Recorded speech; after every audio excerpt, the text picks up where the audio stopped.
13장 1절 말씀에 이런 구절이 있습니다. 유월절 전에 예수께서 자기가 세상을 떠나 아버지께로 돌아가실 때가 이른 줄 아시고 세상에 있는 자기 사람들을 사랑하시되 끝까지 사랑하시니라. 예수님께서 떠나가실 거를 아셨죠? 그래서 하나님께로 돌아가실 텐데, 근데 예수님께서는 떠나가시면서도 제자들을 끝까지 사랑하셨다. 이런 말씀이 13장 1절이 있고요. 그리고 오늘 14장 말씀은 거기 그 상황에서 계속 이어지고 있는 이 말씀입니다. 여러분, 예수님은 고난받고 십자가에서 죽으실 때가 가까우신 것을 아셨죠? 그리고 제자들을 떠나서 하나님께로 가셔야 되는 상황이에요.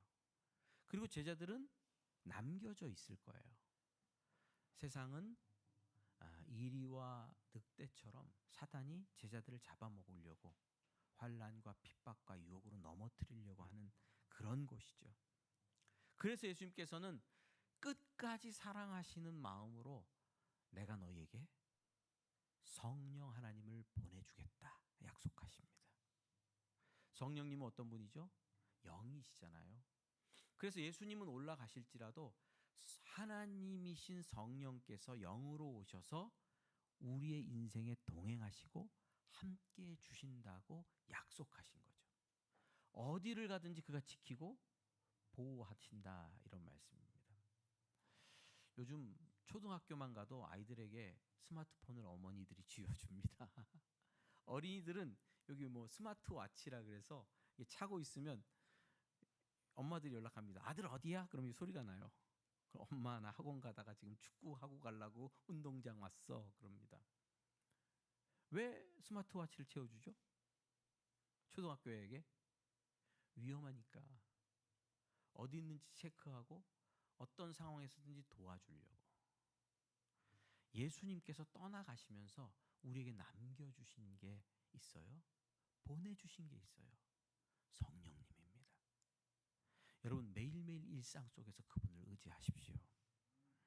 그런데 한 가지 더 주신 게 있어요. 그것은 뭐냐면 오늘 우리가 읽은 본문의 약속입니다. 제가 읽어볼게요. 너희가 내 이름으로 무엇을 구하든지 내가 행하리라. 이는 아버지로 하여금 아들로 말미암아 영광을 받으시게 하려 함이라. 내 이름으로 무엇이든지 내게 구하면 내가 행하리라. 이렇게 돼 있죠. 남겨진 제자들에게 예수님의 이름으로 구하면 예수님이 시행하겠다, 이렇게 약속하십니다. 그런데 영어 성경을 보면 좀 그 의미, 그 뉘앙스가 더 깊게 다가옵니다. Whatever you ask in my name, this I will do. 이렇게 말합니다.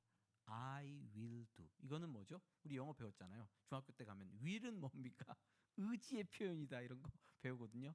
빨간 줄 긋고 의지의 표현이야? 의지의 표현이야? 선생님이 가르쳐 주잖아요. 예? 예수님이 강력하게 I will do. 한 번 더 I will do it. 이렇게 말합니다. 어떤 거든지 내가 행할 거야 라고 약속의 말씀을 남겨두셨습니다. 남겨진 제자들, 끝까지 사랑하는 방식은 뭡니까? 너희들이 내 이름으로 구해. 내가 도와줄 거야. 내가 그거 행할 거야. 여러분, 생각해 봅시다. 우리랑 함께 있던 분이 청와대 비서실장으로 갔다. 그러면서 야, 너 어려운 일 있으면 나한테 전화해. 물론 안 됩니다. 지금 이게 안 되죠. 큰 문제 생기겠죠. 그럼 바꿔봅시다. 어떤 왕국이에요. 왕의 나라예요. 거긴 좀 분위기가 다르니까. 나랑 같이 공부하던 동기가 있었는데 기숙사에서 알고 보니까 얘가 왕자래. 그래서 아버님 돌아가실 때가 돼가지고 얘가 왕궁으로 들어갔어. 그러면서 나한테 얘기하는 거야. 성진아, 내가 이제 갈 거야. 우리 아버지께로 갈 거야. 너 무슨 일 있으면 여기 내가 이 패를 줄 테니까 나한테 연락해. 예수님이 어디로 가신다고요? 천국으로 가신다고요.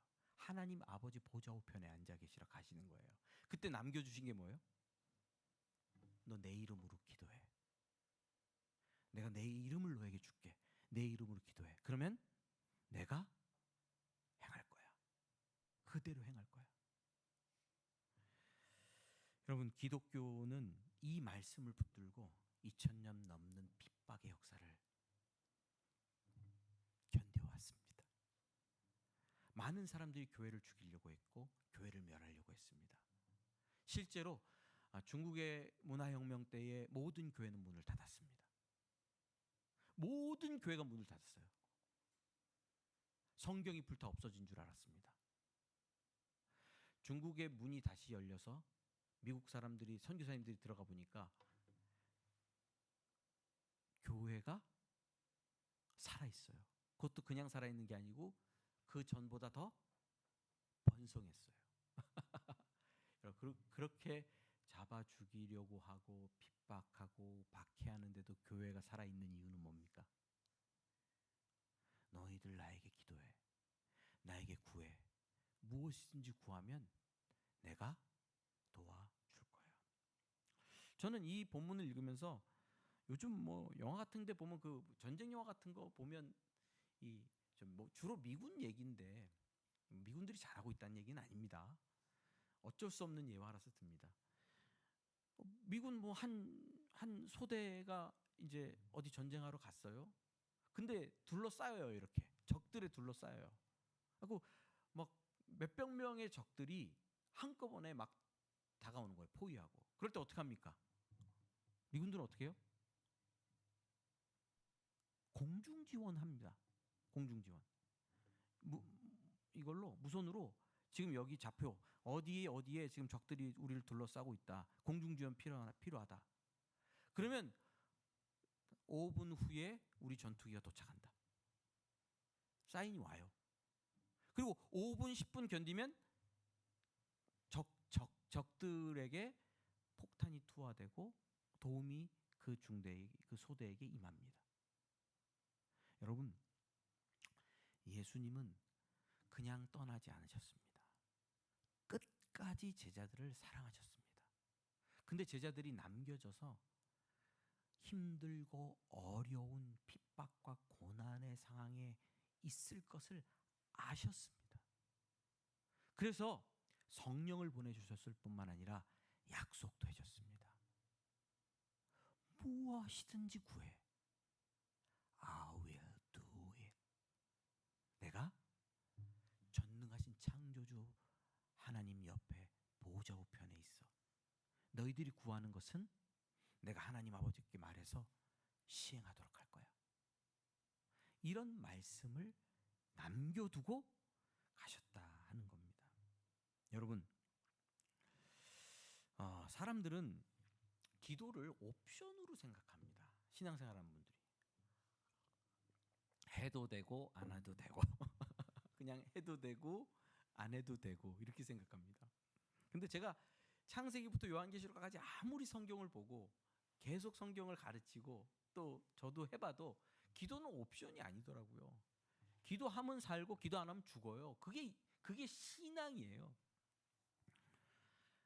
우리 남겨진 제자들이 붙들어야 하는 생명줄이 기도입니다.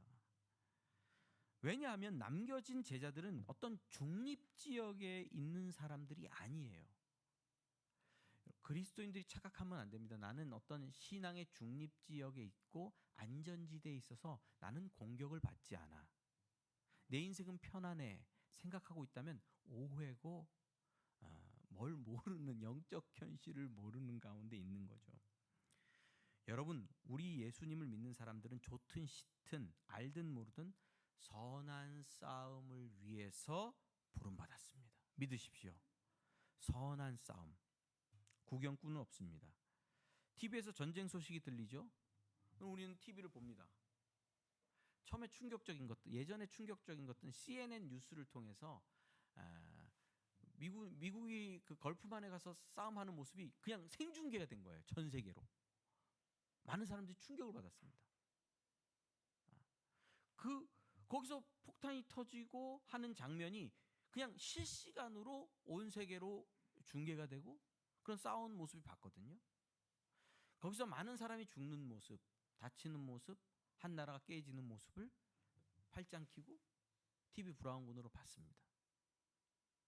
참 불행한 일인데 타인의 고통과 아픔에 대하여 이런 자세로 동참할 수 없다는 사실이 꼭 엔터테인먼트 쇼를 보듯이 우리가 구경했거든요. 여러분, 우리는 그렇게 팔짱 끼고 구경하는 관람객이 아닙니다. 모든 그리스도인들은 선한 싸움을 위해서 하나님으로부터 부르심을 받았어요. 그래서 그리스도인들이 살아가는 삶의 현실은 알든 모르든 전쟁터입니다. 영적 전쟁터. 여러분, 빌립보서 2장 25절에 이렇게 말합니다. 같이 읽어볼까요? 여기 에바브로디도라는 사람이 나오는데 함께 읽죠. 시작. 그러나 에바브로디도를 너희에게 보내는 것이 필요한 줄로 생각하노니 그는 나의 형제요 함께 수고하고 함께 군사된 자요 너희 사자로 내가 쓸 것을 돕는 자라. 빌립보에서 감옥에 갇혀 있는 가택 연금 상태에 있는 바울이 빌립보의 사람들에게 편지를 보내요. 바울이 가택 연금 상태에서 복음 때문에 재판을 받으니까 먹고 살 것도 없고 본인이 텐트 지어서 자비랑 사역도 할 수 없는 어려운 입장에 있었어요. 그러자 빌립보 교회 성도들이 그 소식을 듣고 헌금을 합니다. 꽤 많은 헌금을 모아요. 그 다음에 에바브라디도라는 사람에게 말합니다. 디도야, 네가 이 돈을 가지고 가서 바울 선생님을 전해드려라. 그것도 종이로 된 돈이었을까요? 아니겠죠? 이고 지고 싸고 강도의 위험과 도적의 위험을 피해서 갔어요. 근데 문제가 뭐냐면 가가지고 죽을 병에 걸릴 정도로 아파요. 자, 바울에게 전해주고 다시 어떻게 해야 되죠? 빌립보에 가서 내가 잘 전해주고 왔습니다 라고 얘기를 해야 되는데 빌립보 사람들이 아무리 기다려도 에바브로디도가 안 오는 거예요. 아, 이놈이 우리가 모아준 헌금을 갖고 도망갔구나. 그래서 바울이 빌립보서를 써요. 에바브로디도가 죽을 병에 걸렸었다. 그가 내게 유익했다. 그는 하나님의 군사로 나의 동력자로 나와 함께 열심히 주를 섬겼다. 이런 얘기를 하고 있는 겁니다. 이 본문에서 에바브로디도를 군사라는 표현을 씁니다.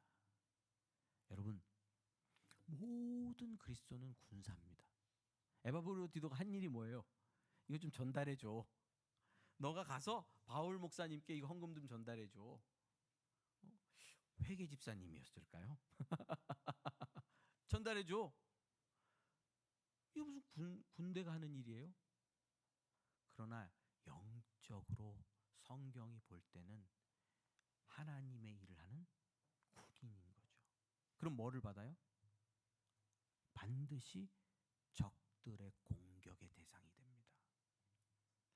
여러분, 우리는 그리스도인이고 선한 일을 위하여 부르심을 받았어요.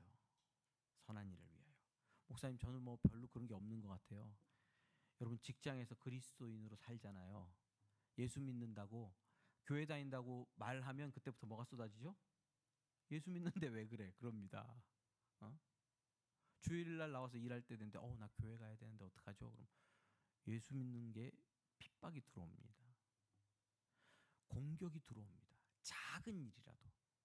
예수 믿는 사람이 뭐 이렇게 호소를 한다든지 자기 권리를 주장하려 그러면 마땅한 권리인데도 교회 다니면서 왜 그래? 라는 말을 하죠.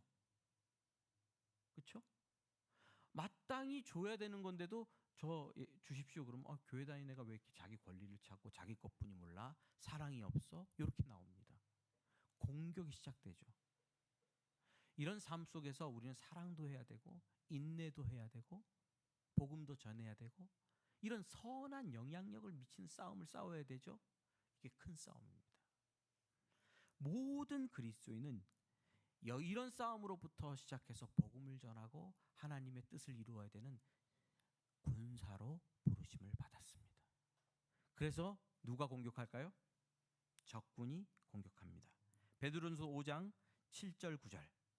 너희 염려를 다 주께 맡기라. 이는 그가 너희를 돌보심이라. 8절 같이 읽겠습니다. 시작.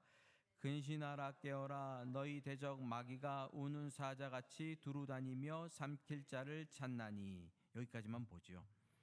마귀가 있습니까? 목사님 마귀 보셨어요? 마귀 있습니까? 마귀, 사탄.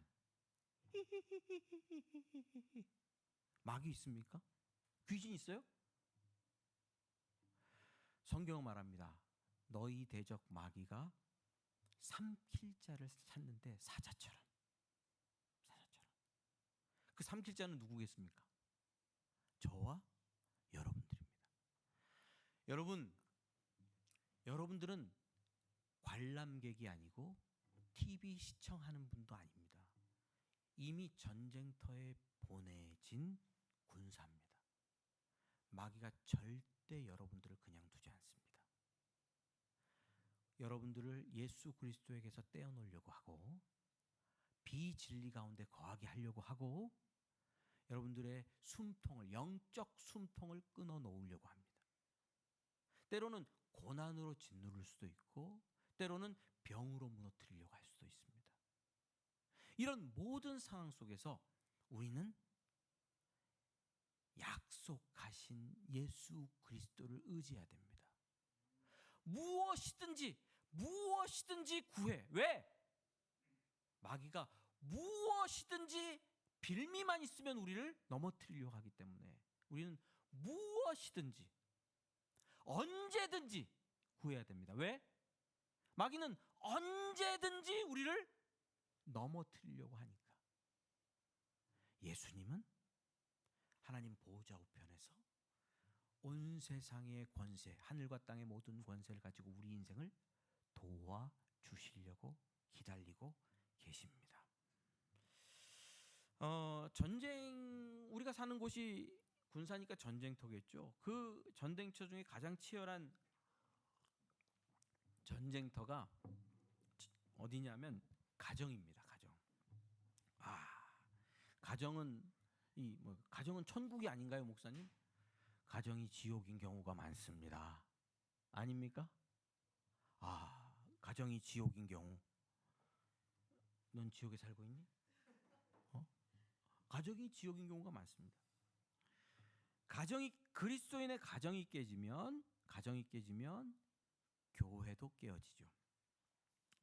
여러분, 부부 간에, 자녀와 부모 간에 사탄이 역사하여 관계를 파괴합니다.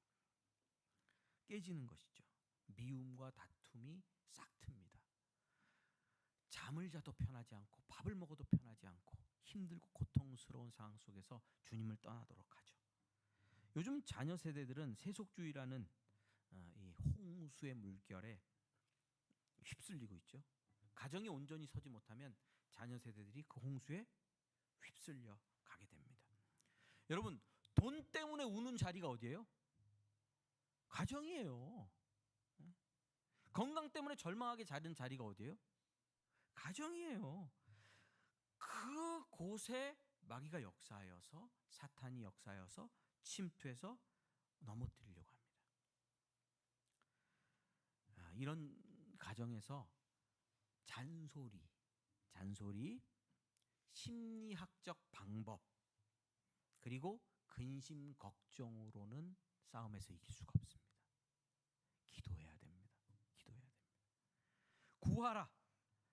그럼 내가 행할 것이다. 구하라.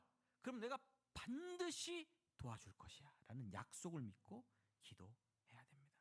지원 요청을 해야 돼요. 직장, 사업체, 여러분 학교 다니고 있습니까? 거기서도 마찬가지입니다. 세상은 여러분들 가만두지 않죠? 자기 이익만 챙기게 하고 자기 부만 축적하게 하고 자기 평안, 자기 안정만 추구하며 이기적으로 살라고 요청합니다. 그게 세상 문화잖아요. 그 속에서 동료, 친구 어떻게 되든 중요하지 않아. 나만 잘 먹고 잘만 살면 돼라는 정신에 빠져 지내도록 유혹하는 세상 속에서 기도하지 않으면 이게 목숨을 위협하잖아요. 그렇죠? 너만 생각해도 못 먹고 사는데 누가 남을 생각? 네가 누구를 남을 생각해? 무슨 정신이 있다고? 너나 잘 살아 하는 이런 세상 정신에 함몰되지 않으려면 기도해야 됩니다. 일터에 나가서 기도해야 됩니다. 출근하는 지하철에서 기도해야 됩니다. 목숨의 위협이 되는 자리가 직장이잖아요. 그렇죠? 잘못하면 떨려 나가고, 잘못하면 해고당하고, 잘못하면 다음 달에 뭐 먹고 사나 하는 걱정해야 되는 곳이 목숨의 위협이 있는 곳이 직장이잖아요. 거기서 선한 영향력을 미치는 선한 싸움하는 그리스도인으로서 군사로 살아나가려면 반드시 하나님의 도움이 있어야 합니다. 교회는 어떻습니까? 가장 공격의 대상 중에 하나는 교회겠죠. 저는 그렇게 생각해요. 교회는 성도들이 함께 모인 공동체인데 여기는 진리라는 생명샘이 솟아나요. 사랑이라는 생명샘이 솟아나요. 그런데 마귀는 진리를 오염시키고 사랑을 파괴하는 작업을 합니다. 목회자를 위해서 기도해 주십시오. 잘못하면 잘못된 진리를 말하게 돼요. 자, 목사가 아무리 진리를 알고 있어도 자기 욕심이 있으면 자기 욕심에 맞는 설교를 할 수 있잖아요. 그러면 생명이 되는 진리가 구겨지고 깨어집니다. 그 공동체에는 생명샘이 나는 게 아니라 오염된 물이 나서 먹고 죽습니다. 성도들 안에 사랑이 깨어지고 관계가 깨어지면 미움과 아픔이 존재하죠.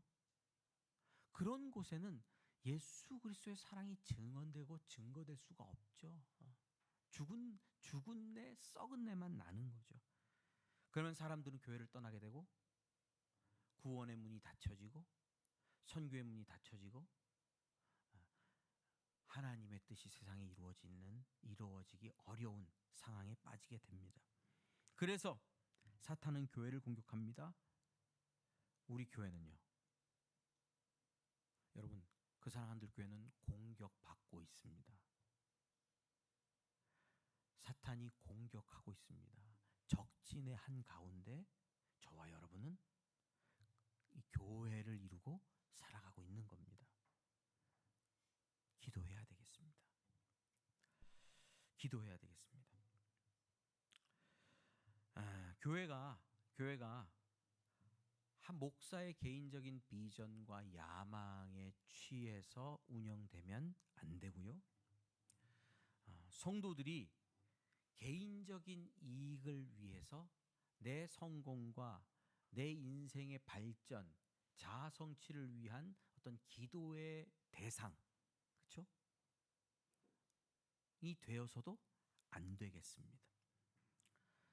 진리 안에서 서로 사랑하며 하나님의 뜻이 이루어지는 자리가 될 수 있도록 여러분 반드시 기도해 주시기를 바랍니다.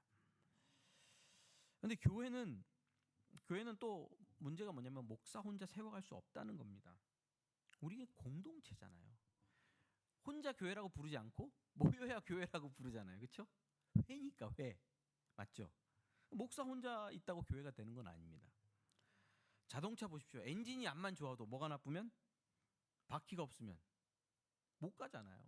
바퀴도 좋아야 돼요. 엔진 좋고 바퀴 좋은데 핸들이 없으면 핸들이 있어야 돼요. 핸들이 있어야 돼요. 비 오면 뭐도 있어야 돼요.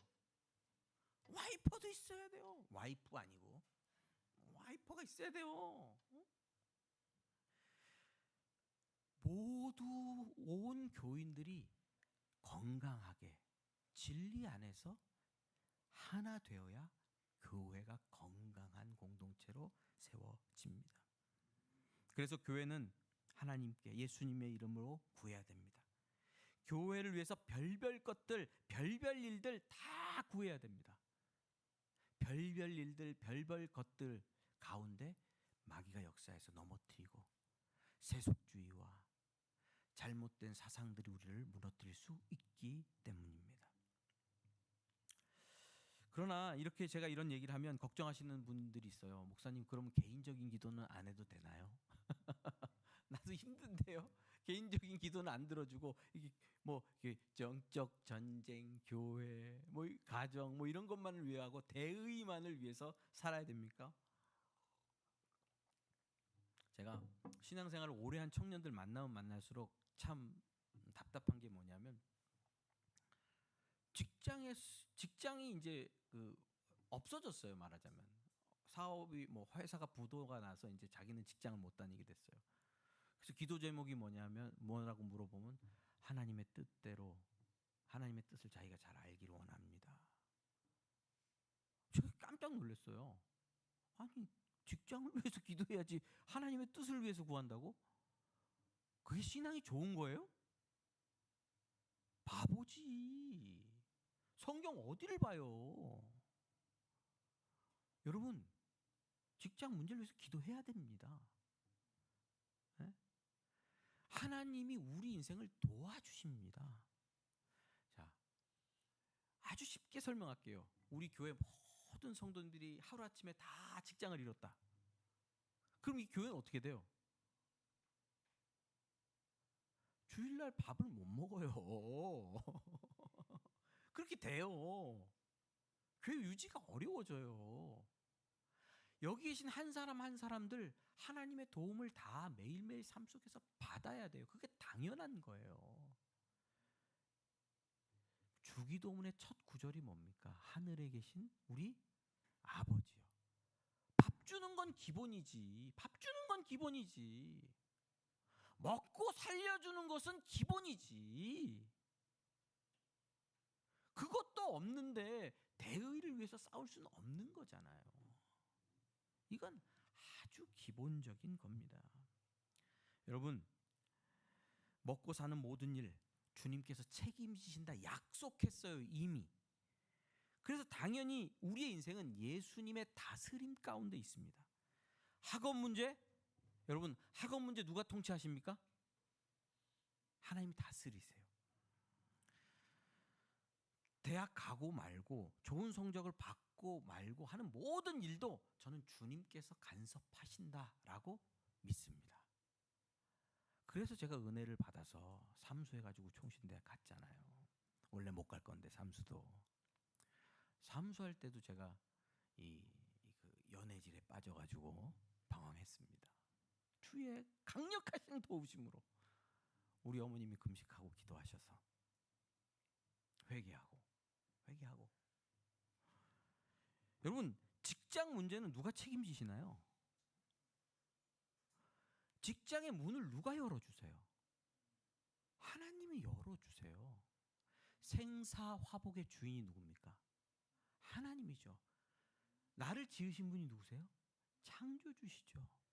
내 발걸음을 인도하시는 분이 누구세요? 하나님이시죠. 왜 그 일을 기도하지 않냐는 거죠. 그것만을 그 직장을 통해서 성공하고 그 뭐 올라가고 나는 탑이 될 거야. 그런 정도의 욕망에만 쌓여서 교회와 하나님을 이용한다면 잘못된 신앙이지만 필요한 것을 구하는 것은 좋은 믿음입니다. 여러분, 주님께 맡기십시오. 그런데 맡긴다는 건 이겁니다. 맡긴다는 건 뭐냐면 나 하나님 맡겨야지. 그리고 이제 생각을 안 해야지. 새로운 집을 구해야 돼요. 하나님이 새로운 집으로 우리를 이사하게 해주실 거야. 맡겨야지. 생각 안 하고 있으면 그게 맡기는 겁니까? 하나님, 새로운 집으로 우리를 인도해 주십시오. 기도하고 네이버 부동산을 켜고 찾아봐야지. 하나님, 우리를 인도해 주십시오. 주님께서 좋은 길을 열어주실 줄 믿습니다. 헛된 욕망과 욕심도 버리고 기도하면 근심도 내려놓고 그래서 안 보이던 게 보여요. 산삼이 보이듯이. 착한 사람이 뭐 산삼 보인다면서 산에 맨날 지나다니는 길인데 산삼이 안 보였는데 그날따라 꿈꾸고 났더니 산삼이 보인다며. 하나님이 이렇게 우리의 인생을 인도하십니다. 자, 집을 위해서 기도했더니 집이 됐어요. 그럼 누가 도와주신 거죠?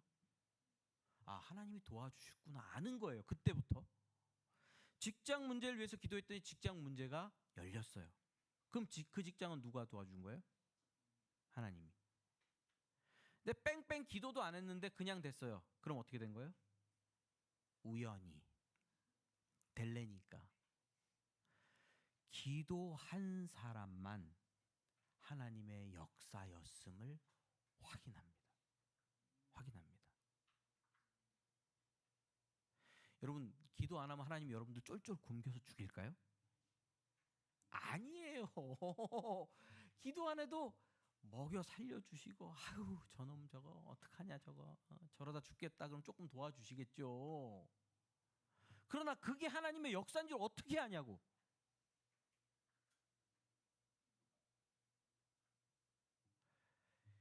기도하게 하시고 기도한 그대로 응답하시고 부르짖게 하시고 간구하여서 문을 열어주시고 하는 것을 통하여 야 내가 약속했지. 무엇이든지 내게 구하면 내가 행할 거라고 약속했지. 그 약속이 네 삶에 이루어지고 있어 하는 것을 알리신다고요. 여러분, 기도했답니다. 제가 이 설교를 준비하면서 오늘 100분 워십도 있지만 우리 교회가 지금 시급하게 기도할 문제가 참 많다 하는 생각을 했습니다. 정말로 우리가 함께 이제 기도할 때다 하는 생각을 했습니다. 그래서 목요일 성경 공부도 있지만 우리 한 2주 정도 지금 특별 기도를 계속 못 해왔었거든요. 그래서 내일부터 해서 2주 정도 밤 9시 특별 줌 기도회를 다시 좀 하려고 합니다. 그래서 2주간은 줌으로 모여서 같이 기도하자. 아침에 물론 6시에 우리 모여서 기도합니다. 시간 되실 때마다 일정이 바쁘실 거예요. 근데 되실 때마다 나오십시오. 우리 젊은이들, 우리 청소년들도 야 고3도 기도 안 하면 안 된다. 고3도 똑같아. 기도회를 오래 하지 않습니다. 우리 20분 정도 합니다. 제가 찬양 같이 유튜브로 부르고 말씀 잠깐 나누고 기도 제목 여러 개 주고 같이 그냥 기도합니다. 그러면 유한이는 어떻게 해야 돼? 기도하다가 잠들면 돼. 아침에 일어나면 돼. 그리고 잠들고 기도하다가 잠들면 불경죄 아니에요? 아니야, 괜찮아. 기도하다가 바로 잠들어. 같이 기도합시다. 우리 어려운 분들 위해서 우리가 중보할 필요가 있습니다. 기도하라고 우리 형제자매를 맺혀줬잖아요. 건강 위해서 또 앞일을 위해서 닥친 고난과 어려운 일들 위해서 서로를 위해서 기도합시다. 여러분 기도 제목을 저에게 좀 보내주십시오. 개인적인 기도 제목. 우리 교회를 위해서도 제가 기도 제목하고 서로 리더들이 나눠서 기도 제목 할 텐데 개인적인 기도 제목을 반드시 저한테 보내주십시오. 써서 이렇게. 그럼 그거를 이제 띄우고 같이 기도하겠습니다. 이게 중요한 게 뭐냐면 우리 교회 안에 누가 계시다? 성령께서 계시다. 교회의 기도를 주님께서 들으신다. 믿으십시오. 그리고 여러분들 기도 제목을 저한테 보내주시면 제가 그 기도 제목을 함께 공유하고 월화수목금토 2주간 기도하겠습니다. 이 말씀을 믿읍시다. 요즘 이제 뭐 오륜교회 같은 데는 다니엘 기도회 이런 거예요. 3주 다니엘 기도회. 그러면 이제 연예인들도 많이 옵니다. 영상 올라온 거 보니까 유명하다는 연예인들, 예수 믿는 연예인들은 다 왔더라고요. 특별 기도하면, 특별 집회하면 뭐 특별 새벽 기도회, 큰 교회에서는 특별 새벽 기도회, 뭐 다니엘 기도회 이런 거 하면 유명한 목사님들도 오고 연예인들도 다 오고 또 유명한 찬양팀도 불러서 막 공연하고 그러니까 갈맛이 나요. 막 마음의 도전도 받고. 근데 예수님께서 우리는 초청하셨습니다. 연예인이 기도의 자리로 초청한 게 아니에요. 예수님께서 우리를 초청하셨어요. 뭐라고 초청하셨습니까? 우리 말씀 한번 띄워주십시오. 원래 오늘 본문 말씀 요한복음 14장 13, 14절. 자, 같이 읽겠습니다. 시작. 너희가 내 이름으로 무엇을 구하든지 내가 행하리니 이는 아버지로 하여금 아들로 말미암아 영광을 받으시게 함이라. 내 이름으로 무엇이든지 내게 구하면 내가 행하리라. 예수님께서 기도의 자리로 우리를 초청하셨습니다. 연예인이 아니고요. 유명한 목사님도 아니고요. 우리는 다니엘 뭐 이런 것도 아니고 특별 무슨 이런 거 아닙니다. 예수님 말씀 믿고 같이 기도의 자리로 나가자. 줌 기도에 제가 8시 한 50분쯤 되면 웹사이트 올려드릴게요. 키시고 귀로 들으세요. 지하철역에서 덜컹거리는 지하철역에서 아멘 아멘 아멘 아멘 음성으로만 들으셔도 기도하면서 되겠습니다. 주님의 초청에 응답하는 기도의 시간 되기를 주님의 이름으로 축원합니다.